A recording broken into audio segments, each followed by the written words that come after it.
શિયાળામાં suit boot. Madhusudan Parekh.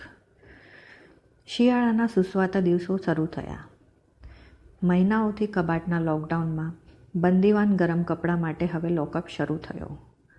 અમે કડકડતી ઠંડી માટે, સમધારણ ઠંડી માટે એ રીતે કયા ગરમ કપડાને કબાટમાંથી મુક્ત કરવા તેની ગણતરી કરી રહ્યા હતા.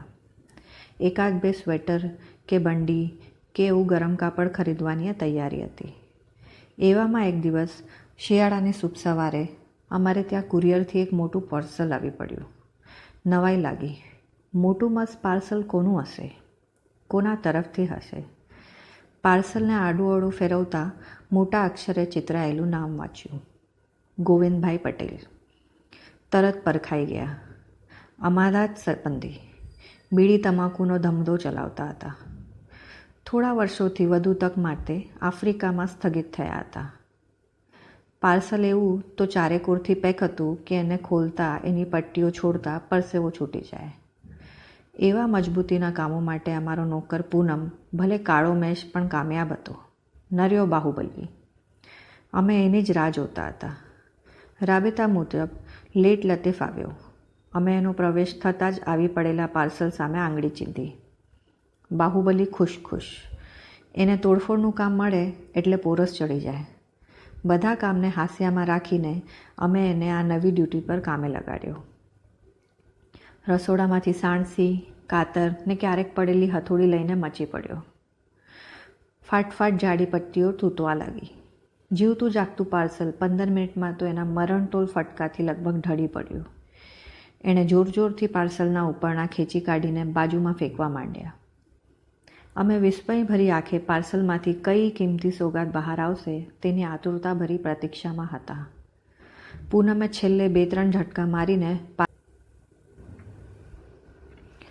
મોટું પરાક્રમ કરી નાખ્યું હોય તેમ અમારી સામે વિજયનું સ્મિત કર્યું. કચરોએ હડસેલી દીધો. પાર્સલ પૂરું ખોલ્યું તો એમાં બીજા 2 ખોખા હતા. એ ખાસા મજબૂત પુઠ્ઠાના હતા.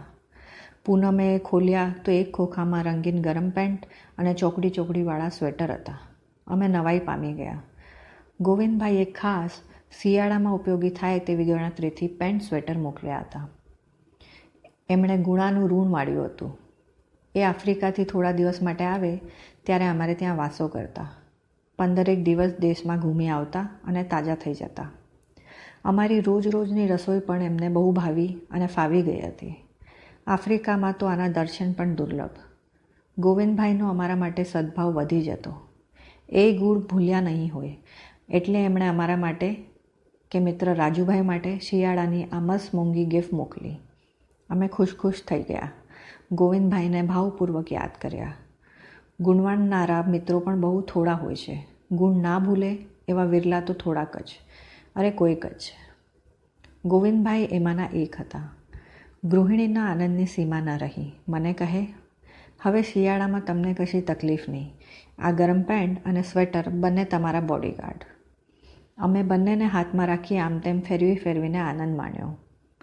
અત્યારે તો કબાટમાં સાચવી રાખીએ. જરા ઠંડી પડે એટલે મુહૂર્ત જોઈને એ પહેરીને ઓફિસે જજો. બીજા પાર્સલમાંથી બૂટ નીકળ્યા. સૌથી પહેલાં તો પૂનમે બંને બૂટ હાથમાં લઈ આમ તેમ ફેરવી જોઈને કહે, વજનદાર બૂટ છે. પગ બરાબર ફિટ થઈ જશે. સાહેબે પણ બૂટ હાથમાં પકડીને એની સાથે ગેલ કર્યું. એવામાં ચકોર પૂનમની નજર બૂટ પર નોંધાઈ રહી. બહેન, આ 2માં એક બૂટ જરાક નાનું કેમ લાગે છે? એણે ફરી બૂટ હાથમાં લઈને ધારીને જોયું. બૂટ હાથમાં તોડી જોયા. આવા મોંઘાદાટ બૂટ એકાદ નાનો મોટો હોય તો અંતે નકામા. પત્નીએ ધારીને બૂટની અંદર નિરીક્ષણ કરીને સધિયારો આપ્યો. ચિંતા નહીં, આપણે મોચી પાસે બંને સરખા કરાવી લઈશું. સહેજ જ મરામત કરાવવી પડશે. અમે હજી આ પાર્સલમાં મળેલી ગિફ્ટમાં જ ખોવાયેલા હતા. પૂનમ રાજી થઈને કહે, સાહેબ આ વખતે શિયાળામાં સૂટ બૂટવાળા લાગશે. સૂટ બૂટવાળા શબ્દો એને ગમી ગયો હોય તે મેં 2-3 વાર સાહેબ સૂટ બૂટવાળા થશે એમ ઉત્સાહથી બોલતો હતો.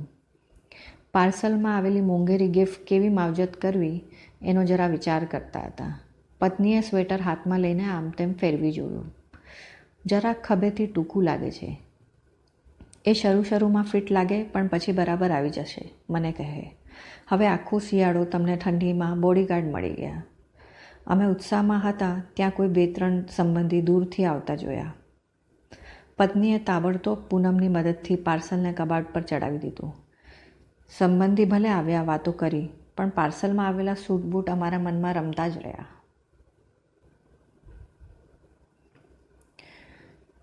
શિયાળાની ઠંડી હજુ શરૂ થઈ નહોતી એટલે ગોવિંદભાઈએ અમને ગરમ સૂટ બૂટનું પાર્સલ મોકલ્યું હતું તે તિજોરી જેવા કબાટમાં કપડાની ગડીવાળી મૂકી દીધું હતું. સૂટ બૂટ બરાબર ફિટ કરવા માટે કોઈ ટેલરને કામ સોંપવાનું નક્કી કર્યું હતું. એ બરાબર ફિટ થઈ જાય એટલે શિયાળામાં મારે તેનું ઉદ્ઘાટન કરીને અમારા સૂટ બૂટની જાહુજલાલીનું પ્રદર્શન કરવાનું હતું. ગોવિંદભાઈ આફ્રિકાથી આવે તો આપણે તેમને કંઈક મોંઘી યાદગાર ગિફ્ટ આપવાનો મનસૂબો કરી રાખ્યો હતો. પત્નીની હાઉસવાઈફ તરીકે થિયરી હતી કે કોઈનું એ લઈને બેસી ના રહેવાય. જો કે ગોવિંદભાઈ હવે ક્યારે આવશે કે આવવાના છે તેની અમને બિલકુલ જાણ નહોતી. અમારી પાસે એનો ફોન નંબર પણ નહોતો. પડશે તેવા દેવાશે એવો નિર્ણય કરીને અમે નિરાંત અનુભવી. પણ એ નિરાંત નસીબમાં નહોતી. 3-4 દિવસ પછી ગોવિંદભાઈનો ફોન આવ્યો. મનસુખભાઈ, તમને પાર્સલ મળી ગયું હશે. એ પાર્સલ તમે મારા સાળા મગનભાઈને મોકલજો. એમને મેં ફોન કર્યો છે. કદાચ મગનભાઈ પોતે જ આવીને એ કલેક્ટ કરી જશે. તમારે માટે હું થોડા દિવસ પછી કંઈક મોકલીશ. તકલીફ માફ કરજો. મગનભાઈનું સરનામું નહીં એટલે તમને જવાબદારી સોંપી છે. ગોવિંદભાઈએ સોંપેલી જવાબદારી જાણ્યા પછી અમે તો હતપ્રત થઈ ગયા. એમના શાળાને શો જવાબ આપીશું? અમે તો જેવી આવડી તેવી ગળીવાળીને સૂટ બૂટ ખખડી ગયેલા પાર્સલમાં બંધ કરીને કબાટમાં પૂરી દીધા હતા. સૂટ બૂટની આ માથાકૂટ અમારે માટે તો માથાનો દુખાવો થઈ પડી. 2 દિવસ પછી મગનભાઈ અમારે માટે પેંડાનું એક પેકેટ લઈને ખુશ થતાં પધાર્યા. અમારો જીવ અધ્ધર થઈ ગયો. માથા પર કિલોગ્રામનું વજન મુકાયું હોય તેવા ભાવે અમે એમને આવકાર્યા.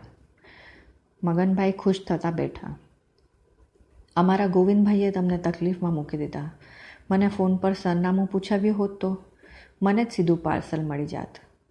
પણ ગોવિંદભાઈનો સ્વભાવ જ એવો રઘવાટ્યો. જે કામ હાથ પર લે તેનો ફટાફટ નિકાલ મન ફાવે તે રીતે કરી નાખે. અમે મૂંઝાયેલા હતા. અમે કબાટમાં સાચવી મૂકેલું સૂટ બૂટને નોકર પૂનમે ખખડાવી મૂકેલું પાર્સલ જોઈને મગનભાઈ શું કહેશે એનું ભારે ટેન્શન થઈ ગયું. પત્નીએ ગભરાટ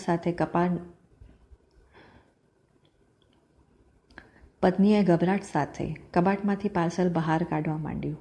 મારી મદદથી એ માંડ બહાર નીકળ્યું. મગનભાઈ કુતૂહલથી અમારી કબાટ ઉદ્ઘાટનની પ્રવૃત્તિ જોઈ રહ્યા હતા. એમની સામે પાર્સલ મૂક્યું. આ પાર્સલ આવું? કુરિયર આવું પાર્સલ આપી ગયો? એકદમ ગુસ્સાથી તે બોલી પડ્યા.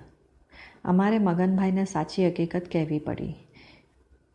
એ સાંભળતા જ મગનભાઈ અગનભાઈ થઈ ગયા. તમે મારું પાર્સલ તોડ્યું જ કેમ? આ મરેલા જાનવર જેવું પાર્સલ અને સાવ ચોડાઈ ગયેલા સૂટ અને બૂટ. મારે આ પાર્સલ હવે જોઈએ જ નહીં. અમે માફી માંગતા ખુલાસો કરવા માંડ્યા. પણ એ તો ચોડાયેલા સૂટ બૂટની ફરિયાદ એમનો ઘાટો મોટો ને મોટો કરતા રહ્યા. તમારે જ આ પાર્સલ જોઈતું હશે. હવે તમે જ એ ભેટ રાખી લો. તમારો જીવ સંતોષાશે. મારે આ પાર્સલ નથી જોઈતું. અમે જરા ચીડાઈને કહ્યું, અમારે તમારું પાર્સલ નથી જોઈતું. નાખી દો બહાર. હું એ લઈ જવા માગતો નથી. લગભગ પોણા કલાક પરસ્પર શબ્દોની ગોળીબારી ચાલી. અમે છેવટે કહી દીધું, તમારે ના લઈ જવું હોય તો ભલે કબાટમાં ધૂળ ખાશે. આ પાર્સલની ગફલતમાં અમે બિલકુલ જવાબદાર નથી. ભૂલ ગોવિંદભાઈની છે. એ જાણે ને તમે જાણો. મેં પત્નીને કહ્યું, મૂકી દો પાછું કબાટમાં. આપણે પાર્સલ સાચવીને કંઈ એમનો ગુનો કર્યો નથી. મગનભાઈ હવે મૂંઝાયા. પાર્સલની મહામૂલી ગિફ્ટ છોડી દેવાની એમની તૈયારી નહોતી. ભારે ગોળીબારી પછી એ પાર્સલ લઈ જવા સંમત થયા. મને રિક્ષા બોલાવી આપો.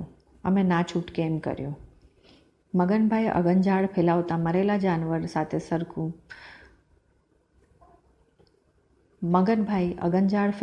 મરેલા જાનવરને સરખું કરી હાથમાં બરાબર પકડીને રિક્ષામાં વિદાય થયા. અમારા માટે તો શિયાળાના સૂટ બૂટ ભારે માથાકૂટ.